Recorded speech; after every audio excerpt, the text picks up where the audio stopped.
Hello, viewers. Namaste. I'm Vibhuti Jha. This is Sanatan World with Sanatan Vani. I'm talking to you about a very specific issue. Many of you know me from my Jaipur Dialogue USA, Jaipur Dialogue, and the programs that I do there. But you have also seen me on many Indian TV channels that I come very frequently from ET Now to Times Now to CNN 18 and everywhere else. I'm doing this particular programming because I'm definitely concerned about several things that I have seen in my life in my living in the United States.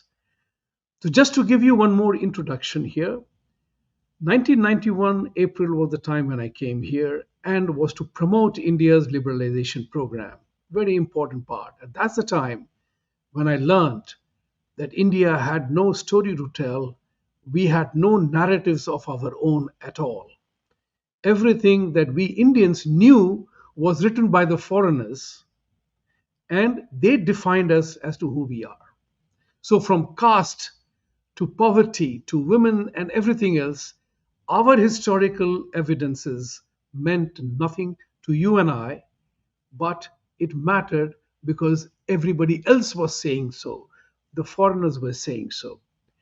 But 5 years ago or so, when I began to, sorry, when I began to realize that we had no story to tell and we had no identity of our own, I realized that we will face a serious crisis of existence.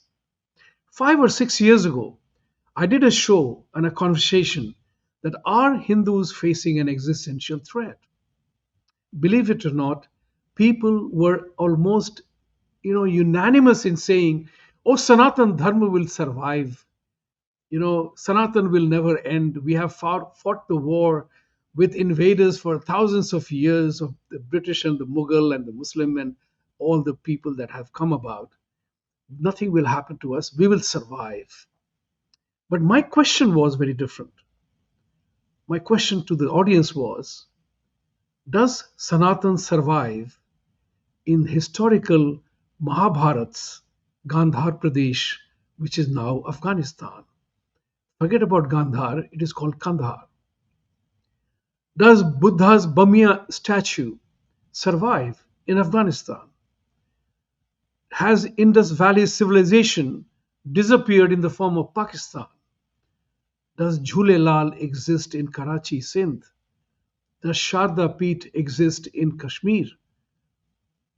And does similar scenario exist in many parts of current India?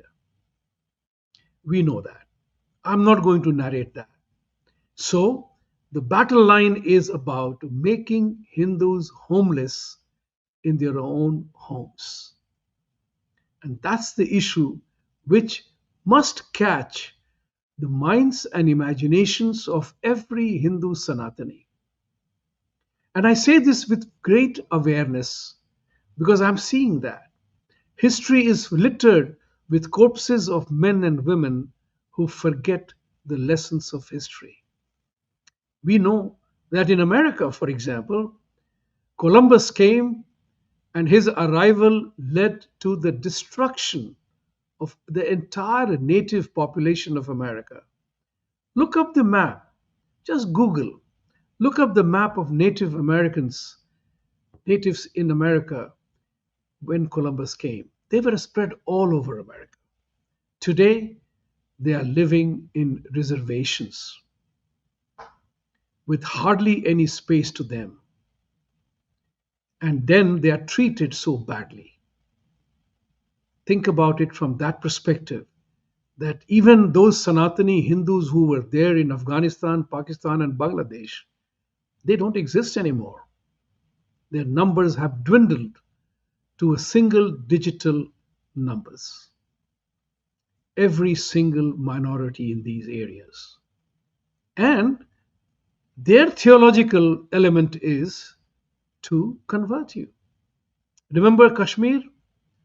Convert, leave, or die.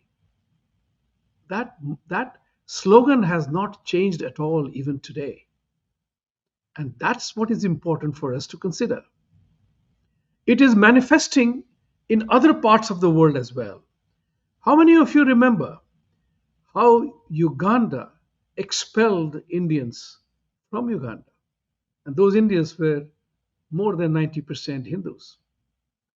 How the battle for against Hindus started in Fiji, but somewhere along the line that was controlled and it was reversed.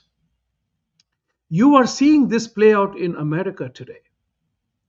Hindu temples are under constant attack, so much so that Krishna temple was fired, shots were fired not once or twice but multiple times at a Krishna temple in California. BAPS temple close to my place in Long Island was smudged with so many graffitis when Prime Minister Modi visited Long Island. And these are happening in a nonchalant manner. Although there are hate rules, hate laws prevailing here, but nobody's treating it as a hate crime. People are not fighting against it. A meeting is held, people condemn, and they go home. And we are being targeted. In the US, for example, I was telling you that how our narratives got impacted. Hindus and Sanatans don't have a caste narrative. But because we did not fight it, we accepted the caste stamping on us, which is essentially a Portuguese word, and the British used the caste thing to continue to divide us as part of the divide and rule philosophy. So much so that it became part of our ingrained culture. What a shameful thing. What was known as a Varna got demolished, and instead the caste was established. And not only that, post independence, or I would say post transfer of power in 1947 to the Congress Party by the British, the caste thing was embedded in the Constitution of India with a 10-year benefit or protection given to the scheduled caste and scheduled tribe communities in India. Those communities, though, were listed in the schedule of the Constitution. There is no SC/ST.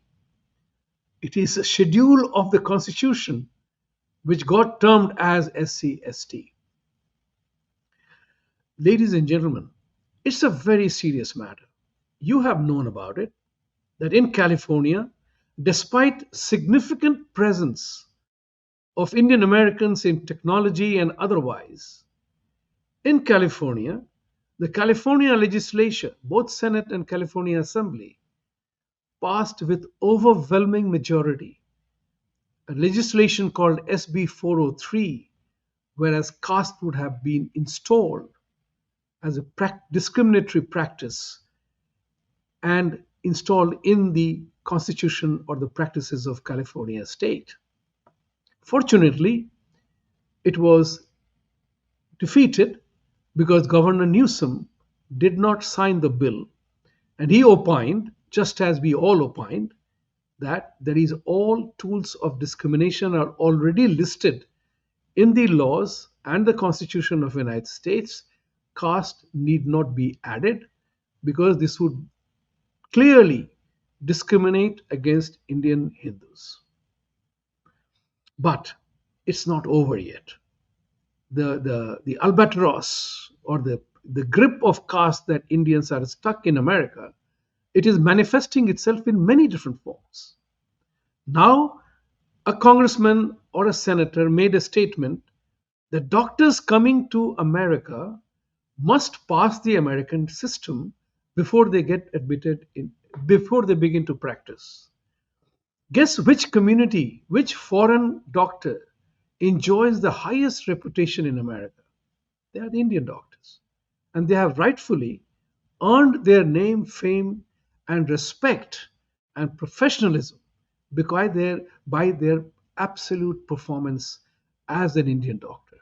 In America, people take pride in saying that I have an Indian doctor that I deal with, how great he is. But we are being attacked. We are the only community in the United States or anywhere in the world who are never been as a public outrage or a violator or criminals killing people or going on riots and everything else.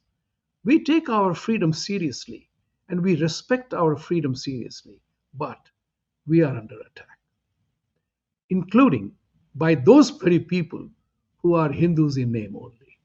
I'll keep this conversation ending here now, but with the thought process that if we do not arise, awaken a certain act, very soon we will be targeted singly to such an extent that we will again experience something like Uganda.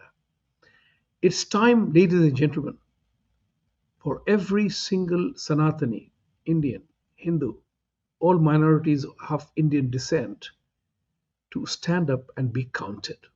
If you don't, you are facing an existential threat, whether you like it or not. Maybe not in your lifetime.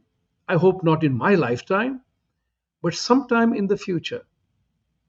And there are very interesting research books. I will talk about that later sometime as the time goes by. Thank you very much for watching today. We are a new startup in the telecom business, in this broadcasting business. Please like, support, and please share this work that we are going to do.